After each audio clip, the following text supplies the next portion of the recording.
Hi friends. So welcome to this revision lecture 7 which is going to cover your other laws. So in this video I'm going to solve the past question paper which is your November 2019. We start with November 2019 and from November 2019 paper we are going to solve the other laws questions alone which we had left it pending in the previous videos. So let's get started. So in November 2019 if you look at it, question number 1 had couple of questions from other laws. Let's first start with that. So the first question on the other laws, so invariably you can look at it. It's a combination of Contract Act and NA Act, or it's a combination of Contract Act and your general clauses or interpretation of statutes. So we have 4 topics. So they cover all 4 topics in permutation combination across the questions. Because you have a combination of company law and other law questions in all the subdivisions. Okay. So here our one subdivision C. Srishti acquired valuable diamond at a very low price by a voidable contract under the provisions of Indian Contract Act 1872. The voidable contract was not rescinded, which means the contract was voidable, but Srishti chose not to cancel the contract there. Further, Srishti pledged the diamond with Mr. V.K. Is it a valid pledge under the Indian Contract Act 1872? Friends, there are 2 contracts in this per se. First contract is a voidable contract, but the party chose not to turn it out as voidable, so continued with the contract as valid, and in turn has pledged the diamond with one other person who is your pawnee, person who pledgee. Let me call them pledgee. So the person who pledges is the pledger, so she has given it to the pledgee. So the question here is whether a pawnee has a right to retain the goods pledge, and is it a valid contract of pledge is the question. So it does constitute a valid pledge, Ilya. So you will write about the provisions of Indian Contract Act and also write a little bit about the inference too. So I am clubbing both and presenting here provisions and inference put together. Let me present it for you here. Okay. So in this place, what is very important is for you to quote an illustration. So make sure you definitely quote one illustration here. Okay. So let me now explain what you should start your answer with the point. The primary contract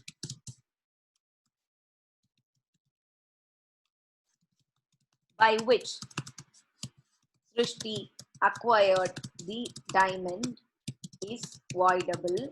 However, she did not opt to turn down the contract and continued with it. Further, when the said diamond was pledged, the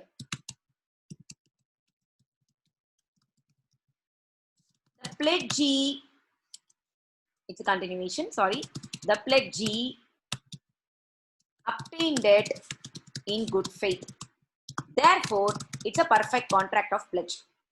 It is a valid contract of pledge. Is that clear, friends? So the question here is, what is the nature of title of the pledgee? Pledgee has got a special title. General property, special property are the 2 types. Pledgee has got special property to the goods. So the question here is, in case of default by the pledger, can the pledgee exercise the right of, enforcing the security? He can certainly do it because he has bought it in good faith. He is unaware of the original voidable contract. So that is the whole question about. The second part of the question is asking you whether whether the pledgee has the right to retain the goods pledge. Definitely yes. Can the pledgee generally in the question of continuity na solla maten. He's asking you separately. He's asking you, do pledgee exercise a right? Can pledgee exercise a right of lien? Right of lien. They have used the word retention. Therefore, I'm substituting it with the word right of lien. So, right of lien can be exercised. When can right of lien be exercised by a pledgee? Right of all contract of pledge are contracts of bailment. Ilya, primarily it's a pledge is a contract of bailment. So we have to explain it clearly. Right of lien can be exercised by the pledgee for, or let me put it like this, against any sum that is due from the pledger towards taking care of the goods pledge or towards any other sum due. So if the party owes any money and which has not been settled, if the pledger is not settled it, then the pledgee can certainly exercise right of lien. So the question is on right of lien. 2 questions, 2 marks each. Okay. The next question is a very popular question. I have solved it several times. We have spoken a lot about these questions in our NI Act live classes. I hope you remember them. During the very start of the lockdown, I think we started off with Negotiable Instrument Act. We did quite a bit of problems on this. So the question is on fictitious characters. So straight away, I think the answer should be very clear to you. Oh, fictitious characters. A draws a bill amounting to 5,000 for 3 months maturity period on B. A is only drawing it on B, but signs it in the fictitious name of C. Okay. So example, I create the bill, but I don't sign it in my name. I create a new character, say for example, or G Boomba. In our case, in the question, it is C. So a character which is non-existing. So I create a new character of that type and I sign it in the name of that character that I create out of my imagination. Bill is payable to the order of C and is to be duly accepted by B. So I am saying that bill is going to be paid to C or order, that is to self or order of mine, and I make it acceptable by a character which is existing, which is B. D obtains the bill from A and thus becomes the holder in due course. When they say A, they mean C here. Okay.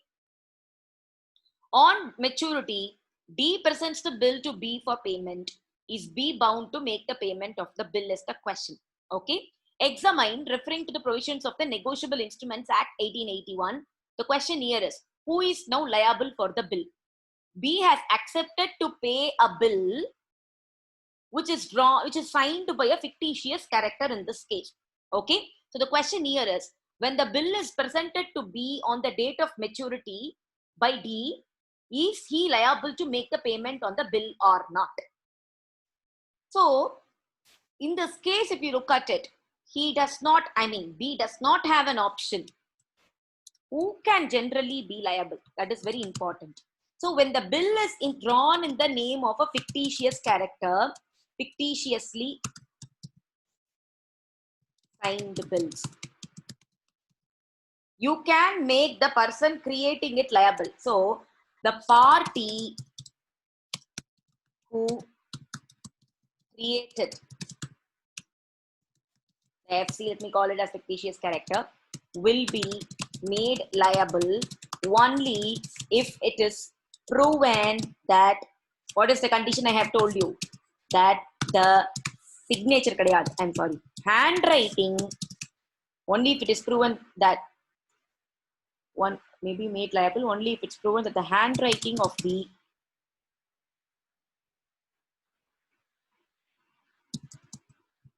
drawer matches with the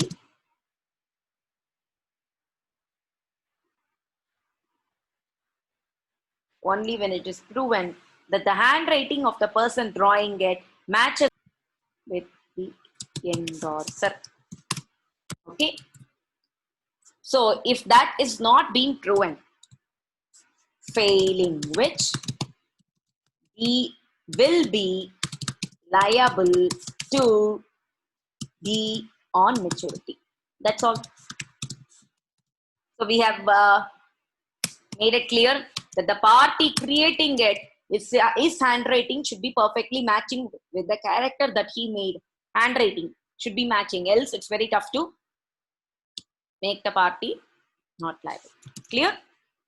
So more about this on fictitious characters and bills. We have done a lot of assignment questions. I will refer you back to the NI Act video lecture. Okay. So let's now move on to the next segment. Question number 2. In question number 2, if you look at it, we have one more question here. Bhupendra borrowed a sum of rupees 3 lakh from Atul.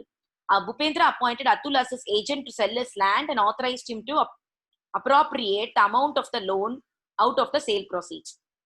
Afterwards, Bhupendra revoked the agency. Decide under the provisions of the Indian Contract Act whether the revocation of the said agency of Bhupendra is lawful. So the question is on revocation of agency. I hope you guessed that. So in revocation of agency, we have learned that agency contracts are of 2 types: revocable agency contracts and irrevocable agency contracts. For what all reasons can an agency contract be revoked? There are Humpty number of reasons. But where an agency contract is such that it is going to be of benefit both to the principal and of the agent, we call such agency contracts as what? Agency coupled with interest. I hope you remember the flashback. We learned this all once upon a time so well in detailed form. Agency coupled with interest. The same type of example we saw. A landlord used to ask his friend to go and collect the rent, and then out of that he will ask him to appropriate his own self and then pay the balance due to him. So in agency coupled interest, where both the parties interested, contract cannot be revoked even upon death or insanity of the parties. Meaning their estates will be liable to it. So in the given case, you can conclude saying no, the contract is irrevocable. Clear? It's a 4-mark question. Give it an example and then conclude it.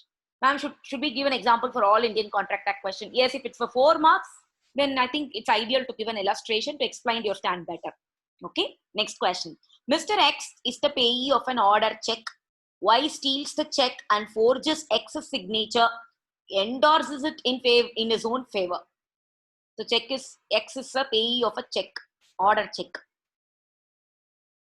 It's to me or to my order. Example. Y steals it from me and he is forging my signature and then endorsing it to his own favor as though I endorsed it for him.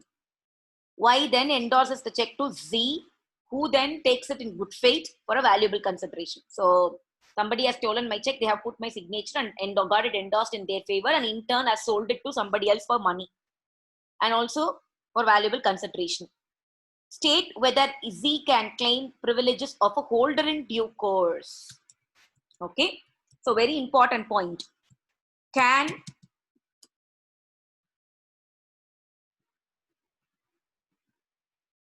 a forged instrument entitle any party the privileges of a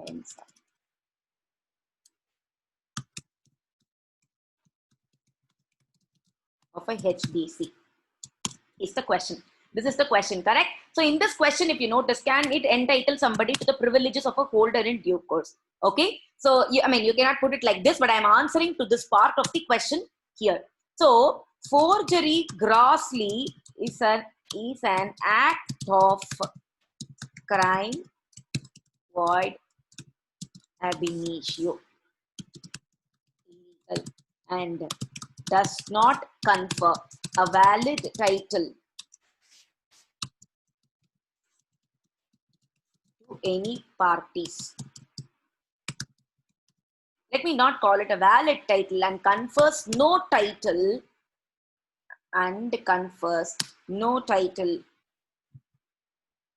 to any parties. So is that claim? So is that cannot claim to be a HDC. Is it clear, friends? So who only will have the privileges of being a true owner? Only X, because no title was passed at all, because forgery can never pass on title. That's all. It's a very simple question. It's just for 3 marks. It's enough if you write a little bit about forgery. Okay. Next question. Next question is your question number 3. Yeah, question number 3. Subdivision C is on again on this other loss. State whether the following alteration is a material alteration. Promissory note was made without mentioning any time of payment. The holder added the words on demand on the face of the instrument. Friends, promissory note can be both types. It can be of both types. It can be a time instrument or it can be a demand instrument. So an instrument was blank and somebody has added the word demand before the word promissory note so that it became a demand promissory note. The question here is, will this amount to a material alteration or not? Let me explain to you what's a material alteration. Material alteration is something which will significantly alter the position of the instrument itself from its original condition, which is a material alteration. So if you look at it, in this question particularly, in the absence of information, that's how I will look at it. So there are 2 types of promissory notes, demand instrument and time instrument. It can be both demand as well as a time instrument. So in the case of a PN where it is not stated that it's a time promissory note. Okay, demand instrument or time instrument, right? So, and where, because there's no time dated, time and solla venda, where it is not stated that, it is a time instrument, mere addition of the words demand does not make it a material alteration. Because in the absence of a date attached to it, or a due date or a maturity period attached to it, an instrument which is a promissory note, by default we will treat it as a demand promissory note only. So absence of a date, it's understood that it's a DPN. Okay, just because you add the words demand to it, it only brings more clarity. It does not alter the position of the instrument. Earlier also it was demand promissory note only, now also it's a DPN only. So mere addition does not make it a material alteration.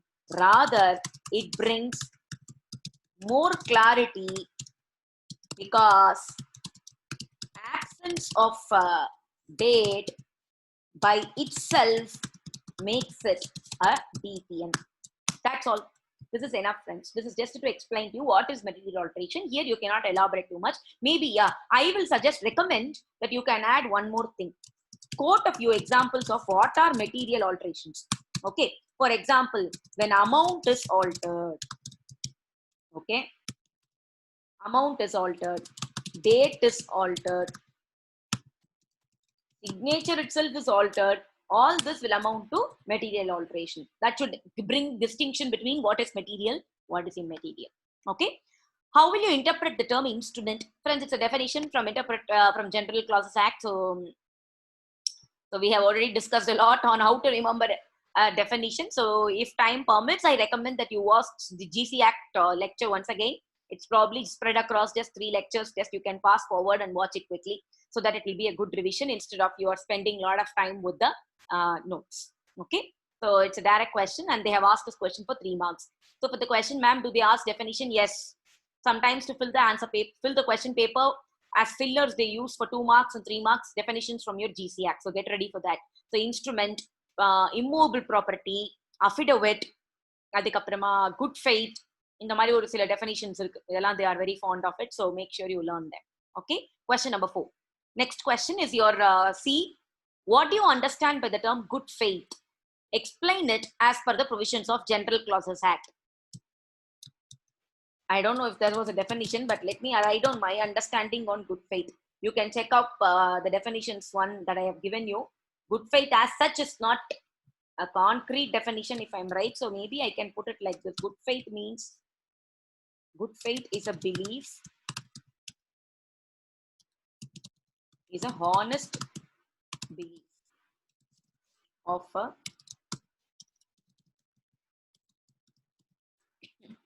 party. I put it like this: honest and diligent belief of a party. That's all. What is good faith is a subjective topic and may vary from case to case, which means you can't describe it. It will vary from each case to case. So whether a purchase made, what is the question? Okay, X purchased a watch from Y carelessly without making proper inquiry. Whether the purchase made should be could be said to be in good faith. Okay, he purchased a watch carelessly. Okay.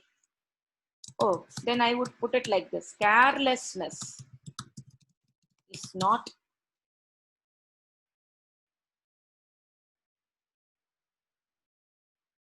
to be considered as a purchase in good faith. It is just a negligence. Maybe you can say, as a buyer,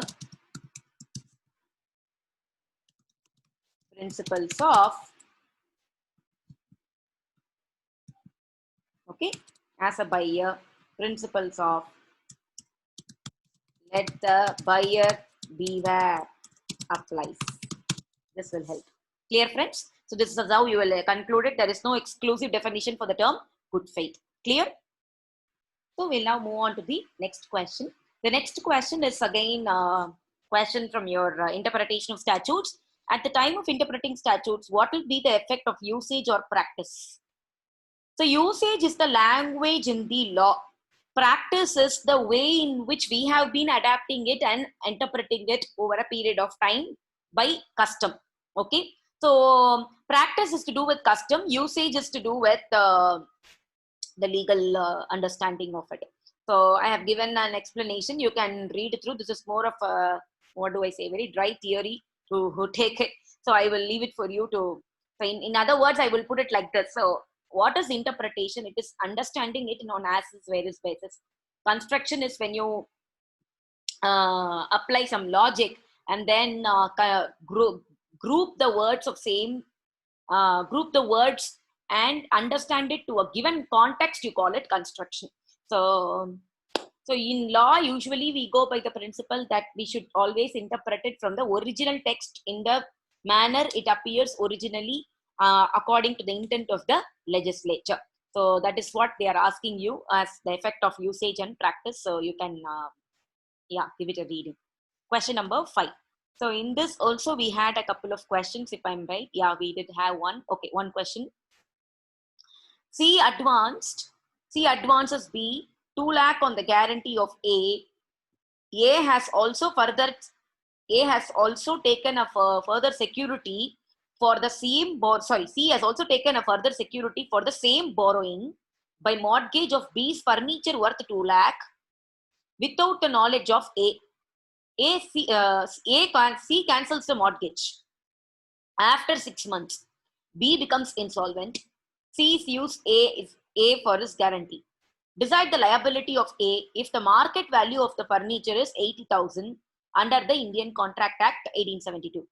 Okay, there are two questions here. One is on affidavit. I'm sorry, I missed it. Okay, so the question is on guarantee contracts. Friends, always we have to understand that guarantee is a tripartite agreement, which is the first and foremost point I will want you to write on any questions on guarantee contracts. So let me club both and present it here for you, and you will decide what to write and what not to. Okay, it's a tripartite. It's a tripartite agreement involving the consensus addendum of all three parties. Okay, any alteration without the knowledge of one will amount to unilateral alteration and therefore voidable. Especially if, but however, if a security has been attached to the contract, then whether or not, okay, whether or not the surety is aware of its presence, he is also entitled to the benefits of the security. Because what did we learn? Surety enjoys the right of subrogation. Whatever were the privileges of a creditor, same as the privileges of a surety. Is that clear, friends? So surety cannot be deprived of the privilege of dealing with the security that has been given by the borrower. So in this case, what will be your inference? He can appropriate that 80,000 and then just be liable only to the extent of, so here, surety can demand for appropriation of the loan towards the security and pay the balance alone. Is that clear, friends? This is how you will present the answer. So this is on Indian Contract Act. So I am understanding that the Contract Act questions are being very simple. It's very easy to answer. I have a little bit of doubt only in the way they question your General Clauses Act and IOS. Yes, you have to be very careful with both of those. If both of those requires a little bit of revision, definitely. All the more you have to do it because we have completed it a lot before than the completion of Companies Act. The last question is affidavit. I have already said this several times. Affidavit is a very, very important question. So make sure that you definitely give it a complete reading. Okay. So the next question paper that we are going to be doing is your May 2019 question paper. So let's quickly get done with that also. So the next question that you're going to see is on question number 1, subdivision D, which is on other laws. So question number D. Manoj guarantees for Ranjan, a retail textile merchant, for an amount of 1 lakh for which Sharma, the supplier, may from time to time supply goods on credit basis to Ranjan during the next 3 months. So it's going to be a continuing guarantee contract, which means the contract is not going to take place at one stroke. It's going to take place in tranches. After 1 month, Manoj revokes the guarantee when Sharma has supplied goods on credit for 40,000. So which means for the continuing guarantee contract, the surety can revoke the transaction only in respect of the future incomplete transaction. I mean, only for the future transactions. It's revocable. Future part is revocable, not the ones that is already completed. So before even he could revoke, already 40,000 worth goods were supplied. So continuing guarantee contract principles study. Definitely the surety is responsible for the part that has already been given. He can revoke it only for the incomplete part which is yet to be done, which is for 60,000. Referring to ICA 1872, decide whether Manoj is discharged from all the liabilities for any subsequent credit supply. What will be your answer in case Ranjan defaults in paying back Sharma for the goods already supplied on the credit of 40,000?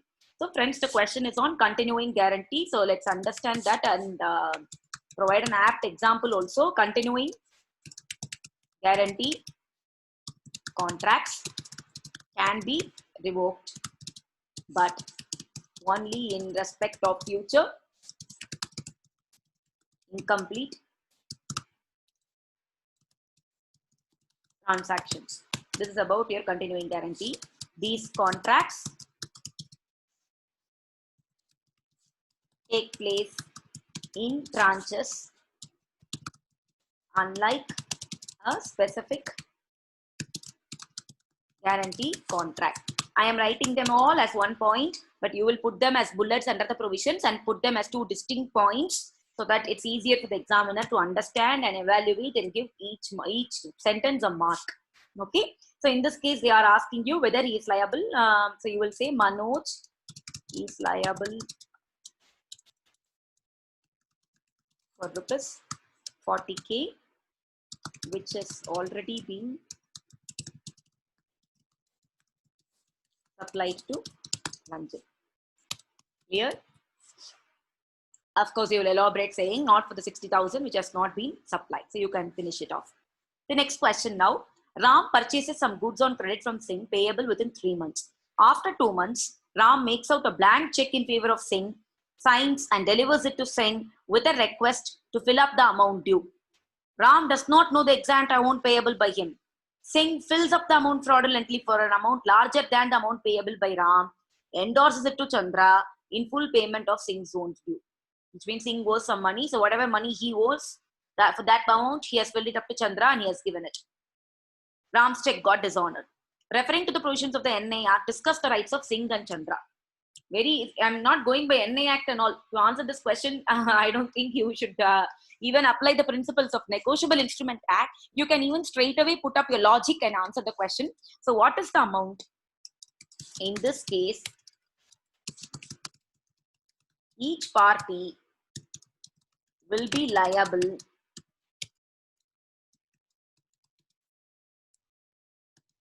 only to his immediate next endorsee and only for the actual amount owed by him. In which case, so if you look at it, is there any liability for Ram? For Ram, the liability is yes, only to the extent of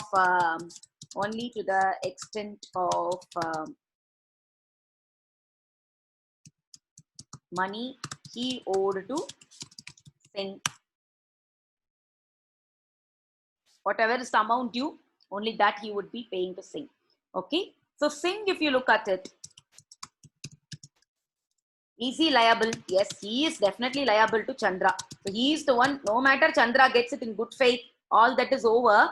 But yeah, Ram is liable only to the extent of the money that he owed to Singh to Chandra. I'm sorry, let me clarify that.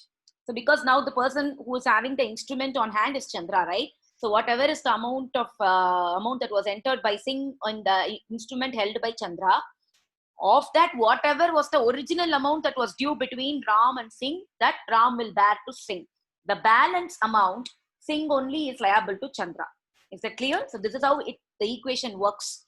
So typically the person, whoever is in liability, whoever is the immediate prior party, he would only be liable for the, so you would accordingly present your answers. Just for 3 marks, so you just have to write it in general terms. Okay, question number 2. So what is the next question for us here? There were already so many questions on company law. I think so, yeah, just 2 questions. One is a direct descriptive question, which I already see here, which is on noting and protesting. So we have already explained about, I have spoken a lot on noting and protesting. Noting is the process of making an entry on a dishonored instrument, which is done by a notary public. So noting typically is an evidence or an acknowledgement of the facts of dishonor by a notary public before it is taken to the court as an evidence. What is a protest? Protest is given in addition to the chapa of the notary public, which is a certificate. Okay, on the certificate, the facts of dishonor, details on why it was dishonored, whatever is the statement that is given by the parties to the instrument, all that is recorded in writing, and that certificate is presented in the court or affidavit madrin vechikalam. Okay, that's a protest. Okay, protest is for better security. Is that so? Yes, it's definitely for better security. So inland instruments only noting will suffice. Foreign instruments, there is a lack of clarity, right? What is the nature of the instrument up there? So you require both of these. That's all that you will write it here. So this is about your noting and protesting. Next one. Aarti is the wife of Naresh. She purchased some sarees on credit from Rainbow Silks. I don't know if you all remember, but I remember the discussion. The question is on agency contract. Okay. So we have done exactly the same question in the classroom. Rainbow Silks Jaipur demanded the amount from Naresh, the husband. So the question here is, this is a natural agency. The wife is considered to be the dependent of the agent of the husband. So therefore, principal is liable for the acts, particularly to the extent of the necessaries alone. Okay. So this part, if you look at it, I would just quote the hints and we did exactly the same question in the classroom. So I'm sure you have the solution for this with you. So I think it's agency by cohabitation restricted to necessaries, which is so luxuries are not compensated. Particularly, they should be living together. There should be natural love and affection. Okay, I will just stop here. So this is all the kind of preconditions for availing the compensation in a agency by cohabitation. So this is one of a kind agency contract. Provisions that you read here are applicable only for this form of agency, not for any other form of agency contract. Is that clear, friends? So this is for 4 marks, this is for 3 marks. So you have 7 marks of question here. Question number 3.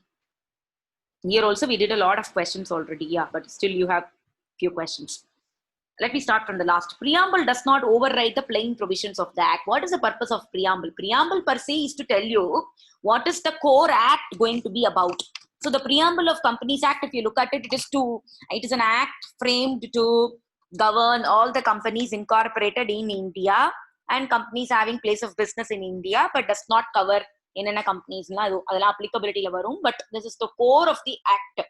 So they are saying preamble does not override the act. Yes, preamble cannot override the act itself. Preamble can only say what it is. It can only be a guidance tool. Preamble is just an introduction. Okay, there is an apt example for this, which I'm leaving it for you to read. There is an example that they have given here for Hindu Marriage Act. Preamble versus the act. This is an interesting read for you. Explore it.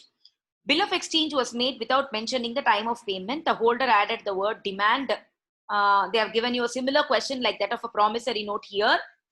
So the question is exactly similar to promissory note alteration question. Refer that. So you have just made the addition of the words demand there. That does not lead to a alteration, material alteration. So you will quote a couple of examples for what is material alteration and then elaborate it. I see one more question. I think this question also we have solved earlier. Let me read it for you. M draws a bill on N. N accepts it without consideration. So without consideration, the party cannot be called as a holder in due course. Remember that.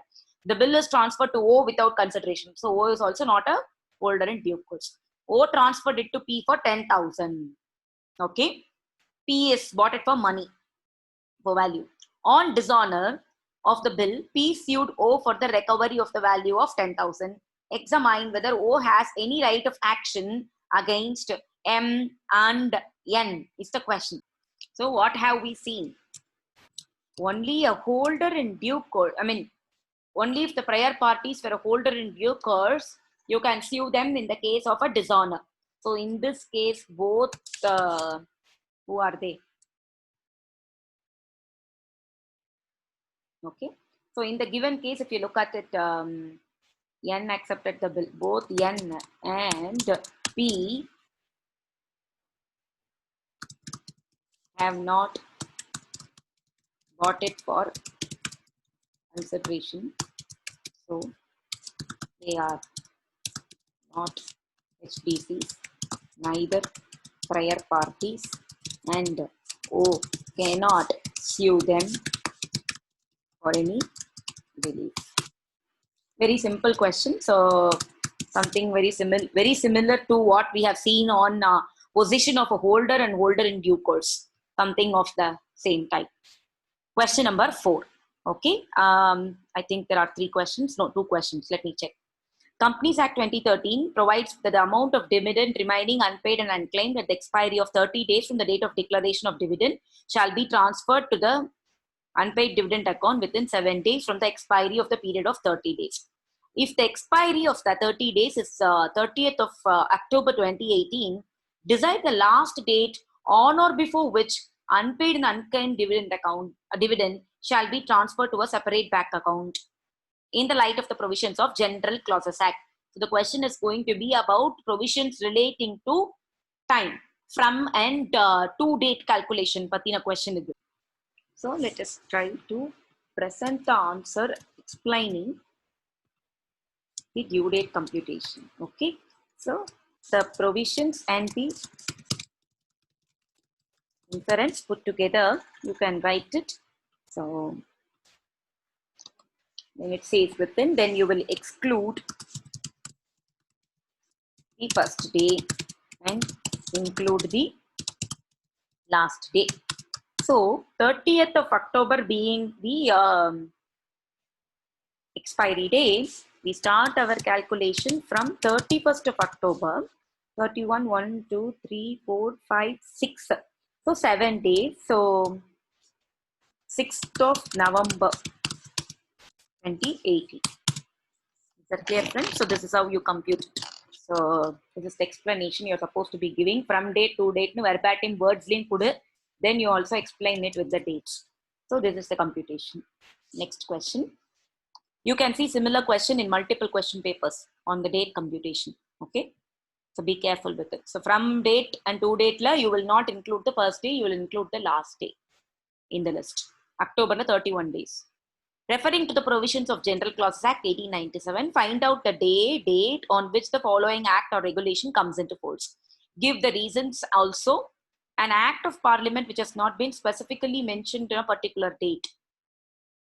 So which means no date has been particularly mentioned in it. For in which case, what will be the date of coming into force? The date of enactment will be the date of coming into force. We are aware of that. Look at the second scenario. SEBI ICDR Regulations 2015 was issued by SEBI with notification dated 14th August 2015, but it was supposed to be effective only from 1st Jan 2016. So the question comes with the date of enforcement. Enactment date, enforcement date. So obviously the date on which it comes into force is going to be your 1st January 2016. This is the date. So we are clear on that. That's the date. And in this case, if you look at it, it is going to be date of enactment. So where there is no separate date of enforcement, date of enactment and date of enforcement will be the one and the same. That's the answer. It's just one line answer. It's a 1 mark question, 1 mark each, 2 questions. Okay. Next one. Question number 5.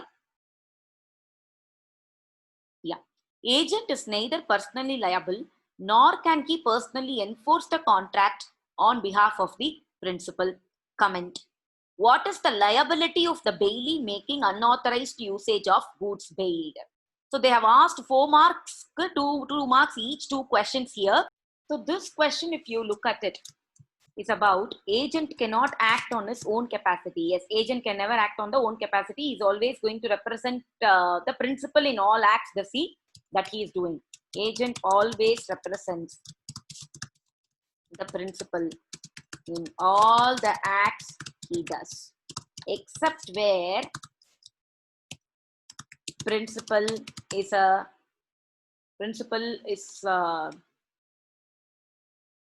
a foreign national, not in the country, or where principal wants to be a principal desires to be an undisclosed principal. What is an undisclosed principal? I don't know if we discussed on this topic. Undisclosed principal is one who will not want his name to be disclosed when the agent is acting for himself, for him.